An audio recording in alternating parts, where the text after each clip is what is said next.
In this video, I talk to Colin Scotland, a marketing coach who has taken a deep dive into the world of AI. We're going to help eliminate some of the fears around AI, what you should be conscious about, and how you can use it to help grow your freelance business. I'm Laura Bean, and this is Creative Little World.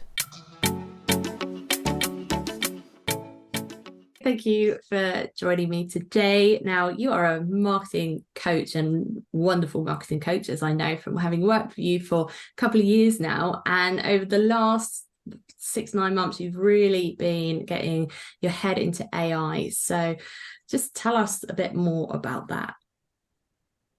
Oh, where to start, Laura? I'm like a kid in a sweet shop, right? Or the candy store, as they say in America. And I am genuinely like really curious, really playful with things. I love to figure things out and play with things. And a couple of years ago, software came out. It wasn't the AI that we know today, but it was the beginnings of it, the genesis of it. And you could generate like headlines for blog posts. You could create titles using AI, and just seeing that like captivated me. It made me like, oh, whoa. So it sparked like a real curiosity then. I'm talking a couple of years ago now. And then last year, the later version of GPT that we now know as ChatGPT came out, and then you had this massive growth in things like Jasper, which used to be called Jarvis, these softwares that came out that allowed you to use AI to create text. And it was like mind-blowing that a robot could write text that sounded like a human. And obviously my work's in marketing, so anything that allows people to create content, write things, create copy, emails, all of that, and my radar goes up. It's like beep, beep, beep, beep, beep, beep, beep, beep. So I got super excited by that, and I've been playing with it for a while. And then November was when the real change began to happen, when the latest version of ChatGPT came out. And then 2023 has just been a tsunami of change, not just in the world of AI, but for me as well, because what I've found is I would coach people through processes in marketing of like, who are you? Why do you do what you do? And who do you do this for? And all of these processes that are essential for everybody doing the online business thing, everybody freelancing, everybody in business, right? And I would take probably a month of time doing research with people where we would dive into you and what you're doing and who you serve and all of these things. And at the end of it, we'd have beautiful information, but it's took us a month. Since ChatGPT's came out, we can go through that process in a single session. So we can do like what we would do in a month in an hour. Yes. And it's like, I'm seeing, so that kid in the candy store is just like, oh, I'm seeing new sweets all the time. I am literally like, oh, wow. You know, like searching around the room for the top of my head after it's been blown off every time. And so it's just been, it started with curiosity a couple of years ago. And then this year has just been, wow, this is the future. So I need to play with it some more. And that was it. I think that's the crazy thing, isn't it? Because AI was there before, but for a lot of us, I suppose we didn't realize we were using the technology because we just, this is a tool, like you say, like Jasper has been around for a while, not really appreciating what it is. And 2023 has hit, and they say ChatGPT is now massive. And as you've just said, it's really reshaping business, and obviously like you've reshaped your business around it. So how do you see it shaping the future of business? I think nobody has a crystal ball, right? So we don't know the reality of where we're at right now. It's a bit like rewind the clock to late 2006, before the iPhone came out in 2007. If we were sat here or the day that the iPhone launched, right? And the very first iPhone, if we were sat here then in 2007, there's no way that we could know that building apps was a massive multi-billion-dollar industry, because it didn't exist at that point. And the same is true. I remember in the 80s, my dad came on with early 80s, really early 80s, I'm showing my age, came on with a Sinclair ZX Spectrum, right? A little keyboard with a cassette player next to it, plug it into the TV. One of the first ever computers, right, that you would have in your home. Oh, yeah. We would play this tape and we would do all of this cool stuff. And it would literally just be little things on the screen like beep, beep, beep, beep, beep, beep, beep, like the table tennis game where you've got the two sticks and the ball bounces in between and all of that. And I used to love it. Like even then, right? Same thing. I'm 49, Laura, and I'm still like a 8-year-old child. I haven't changed. But nobody would know at that moment when we were looking at that in awe and wonder, like, oh, how is that going on the TV? You know, nobody would know then that the whole gaming industry that is almost as big as Hollywood now, that all of these things would evolve and grow and come into being. And for me, where we're at right now with AI is exactly the same place as that 6-year-old me looking at the ZX Spectrum on the telly, like looking at these little sticks on the screen going, wow, that's amazing, right? And I think we're in the same place. We're in the same place of everything that we know is going to change. Obviously we can't know what that's going to look like, but it is going to change. That's the reality of what we're living through, isn't it? And yeah, I mean, it's interesting you using that analogy, because like you say, there has been technologies evolved over the years and, you know, we've adapted and moved with it. And I don't know what it is about AI, but I don't know whether it's because we're now online more and we're more connected with the rest of the world, so we're hearing everyone's thoughts and opinions, but it feels like people are more scared of AI than other technology we have. Now, I don't know whether, you know, it's that's the case. Although I think some people, like, you're either in the ballpark of being super excited by it or nervous and trying to hide away from it. It's the kind of feeling I'm getting at the moment. I think Hollywood has a lot to play into that fear because of things like the Terminator movie, right, where AI takes over the world, and we've all got this vision of the robots taking over and the machines taking over and destroying the world, like it's going to be apocalyptic. And I think part of it is, the reality is that is baked into our psyche. So just like we're programmed, hey, you've got to work, the harder you work, the more successful you'll be, like a false belief that's drummed into us and conditioned into us. And I think part of the fear around AI is driven by that belief that the robots are going to take over, we're going to have a nuclear war and we're all going to die, right? So it just feeds into that fear, doesn't it? Yeah, I think you're right, actually. So from like a business perspective, so, you know, I'm a freelance copywriter and I've built this business on writing words for people, writing blog posts, and obviously AI has come in and it can do it not as well. I definitely don't believe it can do it as well as a human yet, but it obviously is going to affect businesses and freelancers. I've noticed an effect on my business as a copywriter, and obviously we need to move and adapt with it. I don't think it's right to be scared of it. Admittedly, at the beginning of this year, I did have a doom moment.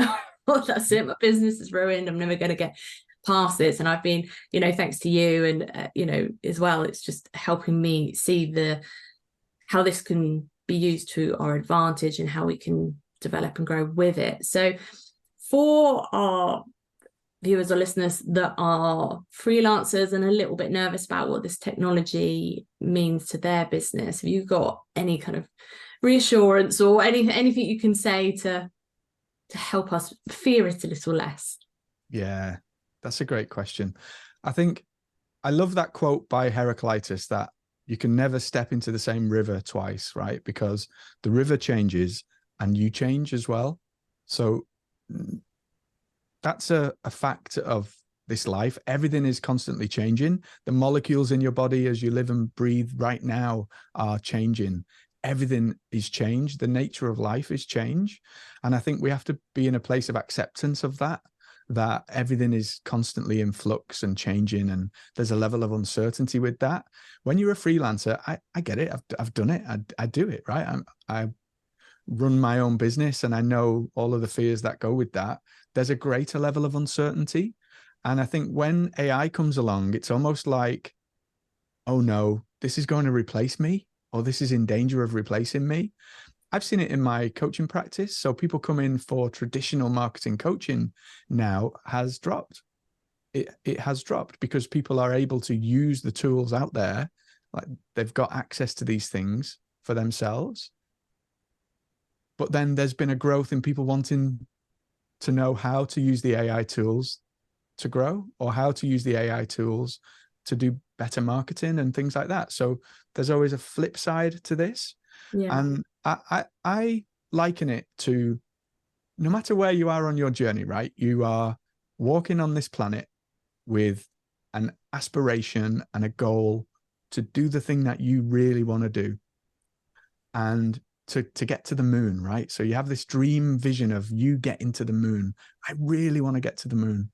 I want to get X number of clients. I want to do this in my business. I want to do this in my life, my personal life. And so you're striving to get to the moon. And I would invite you to consider that AI isn't something that's coming along to stamp on your head and squish you out. AI is a rocket ship. AI is a vehicle that can help you to get to the moon. So see it more as an accelerant, I call it. So see it more as a method for you to achieve things that you never thought you could achieve before. And when you see it like an opportunity like that, it shifts everything. That doesn't mean that the old work that you were doing before won't change, because it likely will. That's the reality.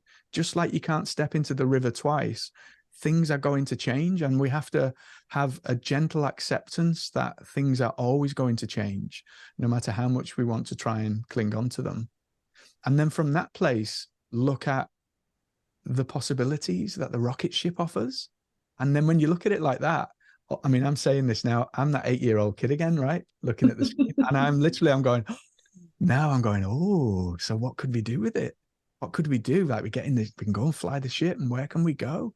Now, all of a sudden, we don't want to get to the moon anymore. We're looking at Mars and like distant planets and galaxies. And it's like your whole perspective changes when you just think about it in a slightly different way. I mean, that's really true, because I see a lot of copywriters I'm connected to on LinkedIn, for example, and there's quite obviously some different camps. There's people that refuse to kind of acknowledge AI's existence. There's some that would like to spend most of their time slating it, and I can see where both camps come from. And again, I think it's the fear behind it. For me, I think it's, and like I say, thanks to your help with it, I'm trying to embrace it and learn how to adapt and work with it. But what do you think of the sort of common misconceptions? Because I think that's what's fueling a lot of the fear, isn't it? Is what people believe with AI, perhaps that they as a copywriter, you couldn't possibly touch it because you should be able to work without it. Whereas using it as a tool to sort of quicken the journey, or to help you plan a bit more, not necessarily write everything for you, but as a tool to speed up the process. I think that's where a lot of people are not taking advantage of it because they don't think they should, or they're angry at it, whatever that might be. So yeah, what do you think? What do you think the common misconceptions around AI are, and how you suggest we get past that? I think the biggest one for people in the online space, freelancers, copywriters, marketers especially, we just see the possibility to create content. And that's the first and often the only thing that we see. So it's, oh, I can write blog posts with this. Oh, I can make emails with this. Oh, I can write sales pages and headlines and all of these cool things. And we see ads, and we see the instant implications for that as a copywriter, as a marketer. And for me, having spent more hours than I care to count playing with the technology now, it's doing it an injustice for what it can do for you. You've got the collective wisdom of all of humanity at your fingertips here. And so just by saying, hey, write me this article, help me to write this thing and all of that, it's really not what AI is all about. It's part of what you can do with AI, but it's not the thing. And I think that's probably the biggest thing that I see people go, oh yeah, I've used it. I've tried to write things with it and it was a bit rubbish, because it's not as good as a human. It's not human. It's a robot at the end of the day, right? It's software. And when you get past that, when you allow yourself to open up to new possibilities, then it can become something really special, because then it can become your partner in arms, your comrade, your assistant, not just your assistant, but your assistant that is infinitely more clever than you will ever be, right? In terms of the understanding of the knowledge of all things. So I use AI daily to explore my spirituality, right? Tell me more, like that. I love that Heraclitus quote, right? I use that a lot. I use a lot of quotes from ancient Greek philosophers and all kinds of stuff in my work and in my life. And I'm like, so how is that related to like other philosophers' view, or other people's worldviews on the constant changing nature of all things? And so that, just beginning from that place of curiosity, sparks and opens up entirely new ways of using the AI. So all of a sudden now, the AI is helping me to see things that I would never have seen before. And that to me is much more powerful, much more potent than any amount of wordsmithing could ever be. So it's that creative, like tapping into that creative energy, that making connections, seeing things that you would never have seen before. You would have to spend a lifetime in college, in university, in libraries, siphoning through books, making a connection from this to this to this. And, the geniuses of our time have done, and the ages past have done that. Now the playing field is leveled. So everything is open to you. Everything is open now. Yeah. And I think that's it. People just aren't seeing it like that. It's, as you said, they're using it once to try and write a blog post, not liking what it's churned out and then dismissing it altogether. But as you said, there's so much more to it. So from a freelance business perspective, is there anywhere that you suggest that people would start? How do we dive when it's so huge and so fast? Where do we start to get the best from AI? So as freelancers, we all know of shiny object syndrome, right? And you got all of this, like the paradox of choice. You've got so much choice that you become paralyzed and it's difficult to make a choice. Because you've got access to all of this possibility, it is difficult to know what to do, where to play, where to start. I'm a great fan of the jobs to be done approach to this. So rather than having a prescriptive list of places to start, focus on the jobs to be done for you as a freelancer in your business. So I communicate with clients. How can we use AI in that space? I reply to emails. I organize my time.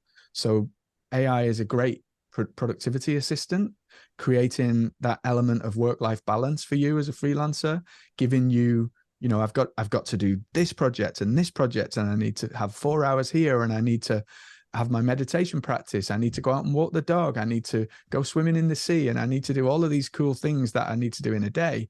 How do I fit them all in?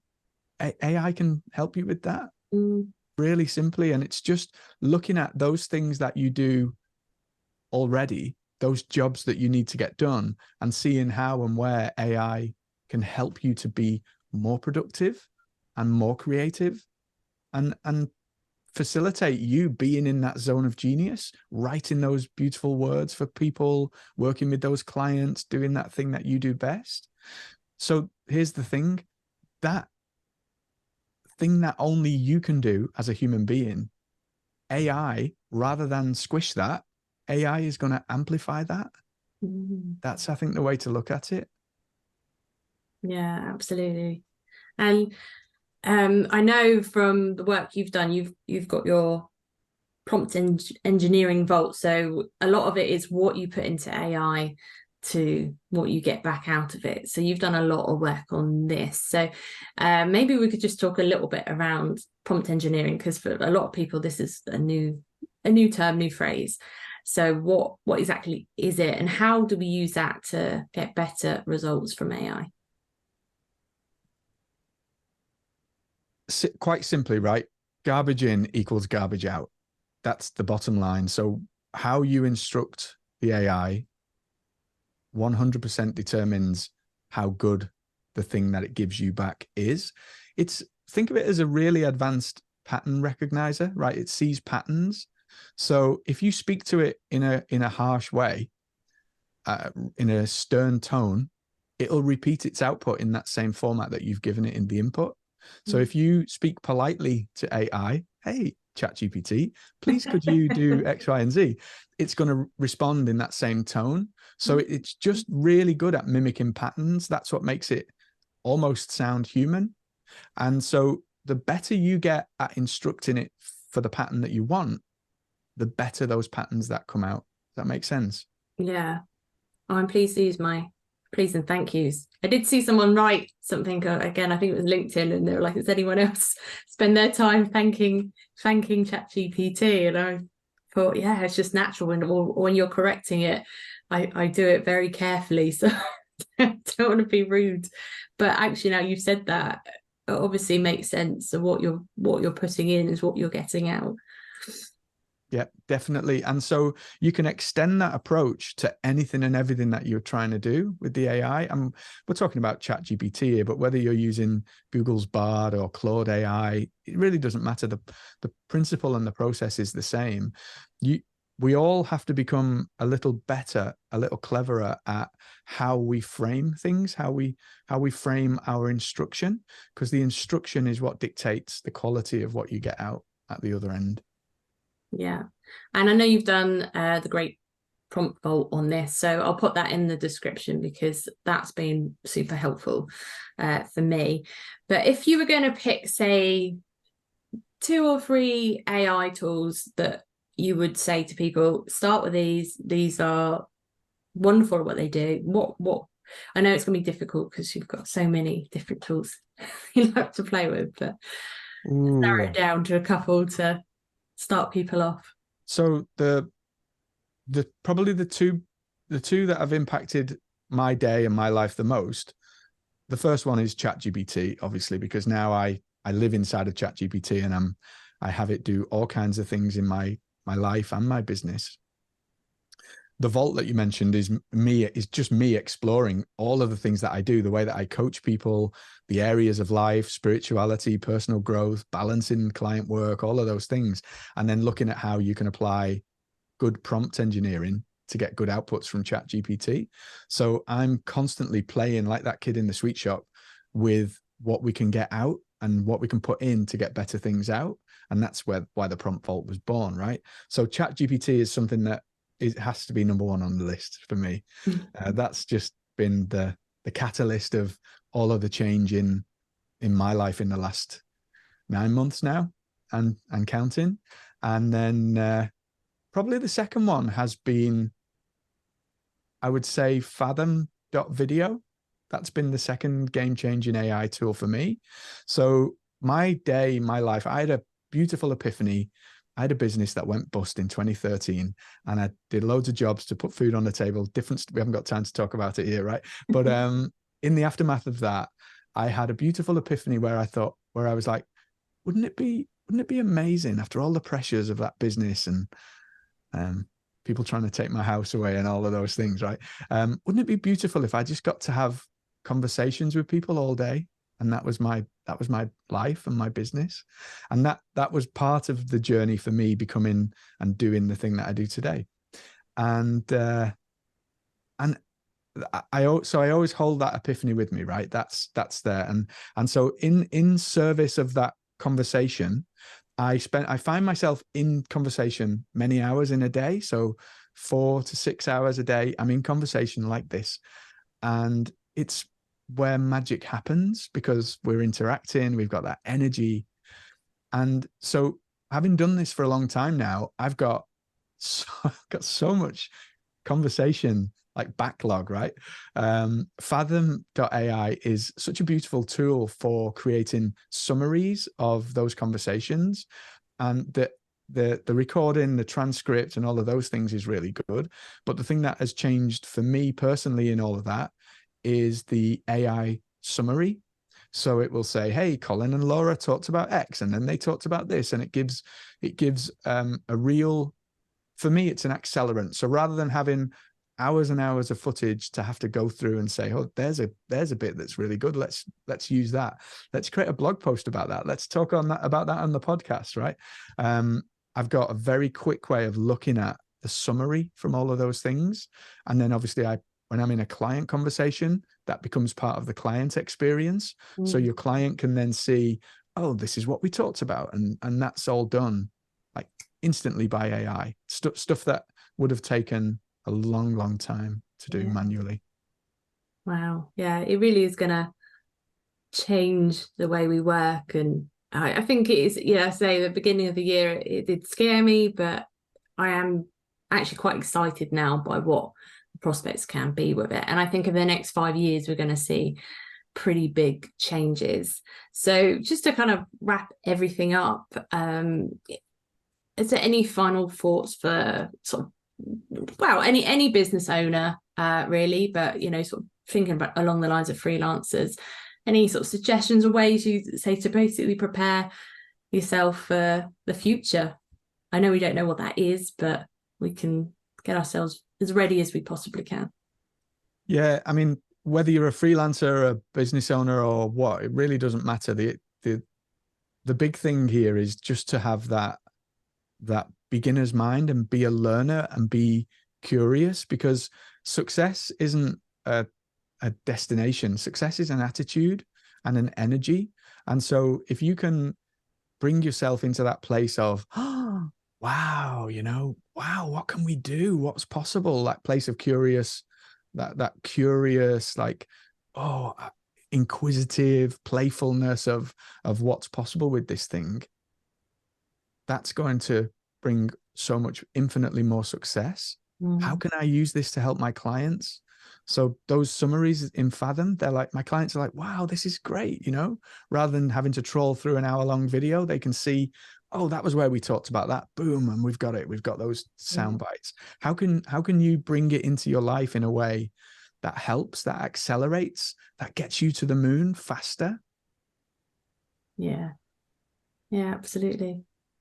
Well, Colin, thank you so much for your time today. I think that's been super helpful and hopefully has extinguished some fears around AI.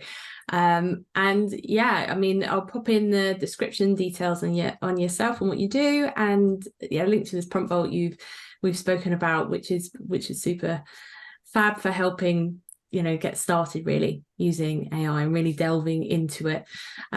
So yeah, thank you again for your time, and we'll go off, we'll go and play in AI. Go and play in AI. It's been a pleasure. Thank you so much, Laura. It's been lovely. Thanks, Colin.